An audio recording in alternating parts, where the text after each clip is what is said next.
अस्सलाम वालेकुम। मैं अजलान और आज मैं आप लोगों को एक बंदे की कहानी सुनाने वाला हूँ जो कहता है कि जब मैं 15 साल का था मैं अपनी फ़ैमिली के साथ यूरोप ट्रिप पर गया था। यूरोप में हम लोग जर्मनी के एक शहर में रुके थे जहाँ पर हमने वहाँ के एक लोकल होटल में चेक इन करा था। तो वहाँ पर हम लोगों ने 3 रूम बुक करे थे। एक डबल बेड वाला रूम मेरे पेरेंट्स के लिए और दूसरा डबल बेड वाला रूम मेरी दोनों बहनों के लिए, और मुझे सिंगल रूम मिला था जो मुझे बहुत पसंद आया क्योंकि मुझे सेपरेट रूम हमेशा से पसंद है।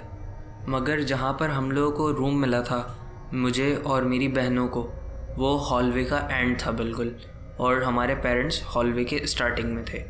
तो मुझे याद है जब हम लोग अपने रूम में जाने के लिए उस हॉलवे से गुज़र रहे थे तो वहाँ पर जो फीलिंग आई थी, जो वाइब्स आई थी मुझे उस हॉलवे से, वो सही नहीं थी। बहुत ज़्यादा अनईज़ी फ़ील हो रहा था मुझे उस हॉलवे में से। लेकिन फिर मैंने इस बात को इग्नोर कर दिया ये सोचते हुए कि शायद मैं ज़्यादा ही सोचता हूँ चीज़ों के बारे में। तो जब मैं पहली रात अपने रूम में गया तो मुझे कोई इतना कुछ फ़ील नहीं हुआ और मैं सो गया अच्छे तरीके से। लेकिन उस रात में मैं काफ़ी बार अपनी नींद से उठा, जो कि मुझे नॉर्मल लगा, तो मैं वापस सो गया।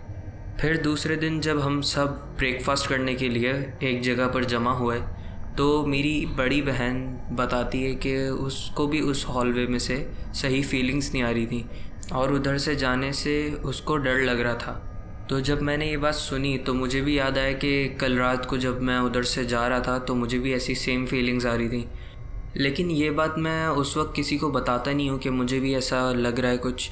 मगर मेरी बहन जो कि मुझसे बड़ी है तो उसकी बात मुझे ज़्यादा इफ़ेक्ट करी क्योंकि वो मुझसे बड़ी है और वो गलत तो बोलेगी नहीं। मगर इन सब बातों से ये बात तो कंफर्म होती है कि उस होटल के उस हॉलवे में कुछ मसला तो है। फिर ब्रेकफास्ट के बाद हम सब कहीं घूमने चले गए और फिर रात में जब थक कर हम लोग आए तो हम लोग वापस अपने अपने रूम में चले गए। फिर मैं अपने रूम में जाकर वहाँ पर सो गया। लेकिन जब मैं सो रहा था तकरीबन 2 बजे के करीब मुझे ऐसा एहसास होता है कि मेरी चादर कोई स्क्रैच कर रहा है, जैसे बिल्ली स्क्रैच करती है चादर, उस तरीके से। तो मेरी उस चीज़ से आँख खुलती है और मैं जैसे ही देखने लगता हूँ कि क्या चीज़ मेरी चादर स्क्रैच कर रही है, तो अचानक कोई चीज़ मेरा पाँव पकड़कर मुझे बेड से खींचती है और तकरीबन मैं 2-3 फीट बेड से नीचे आ जाता हूँ। तो मैं बहुत ज़्यादा घबरा जाता हूँ और घबराहट से मुझे कुछ समझ नहीं आ रहा होता कि मैं करूँ क्या। मुझे ऐसा लगता है कि मेरे रूम में कोई चोर घुस गया है। तो मैं इधर उधर देख रहा होता हूँ कि वो चोर मुझे नज़र आ जाए, लेकिन मेरे रूम में बहुत ज़्यादा अंधेरा होता है उस वक्त। फिर अचानक मेरी नज़र मेरी अलमारी के बराबर में एक शैडो पे पड़ती है, जो ऐसा लगता है कि कोई खड़ा हुआ है, बहुत लंबा चौड़ा कोई आदमी खड़ा हुआ है और वो मुझे ही देख रहा है। पहले तो 5-6 सेकंड तक मुझे कुछ भी समझ नहीं आता कि मैं करूं क्या। मैं बिल्कुल फ्रीज़ हो जाता हूं उसको देखकर।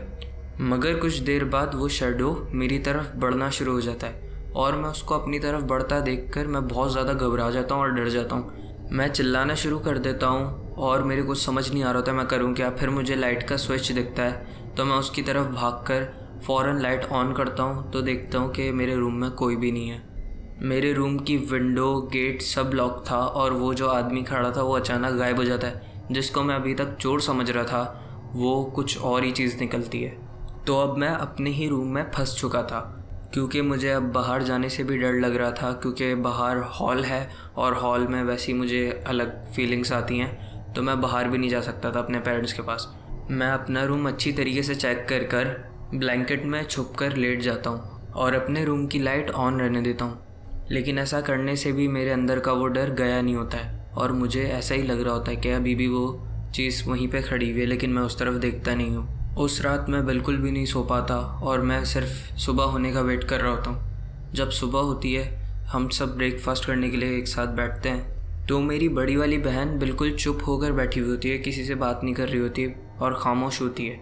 तो उससे मेरे पेरेंट्स पूछते हैं कि क्या हुआ तुम्हें, तो वो बताती है कि उसके साथ यही किस्सा हुआ सेम जो मेरे साथ हुआ है। जब वो अपनी बात बता देती है तो मैं भी फिर सबको बताता हूँ कि मेरे साथ भी सेम यही हुआ और मैं भी पूरी रात सो नहीं पाया। ये बात सुनकर मेरे पेरेंट्स परेशान हो जाते हैं और फिर वो लोग ये डिसाइड करते हैं कि हम इस होटल से चेकआउट कर लेते हैं, हम यहाँ से चले जाते हैं। हम उसी दिन दूसरा होटल बुक करते हैं और दूसरे होटल में शिफ्ट हो जाते हैं। तो ये थी मेरी आज की हॉरर स्टोरी। मिलते हैं आपसे नेक्स्ट में। अल्लाह हाफ़िज़।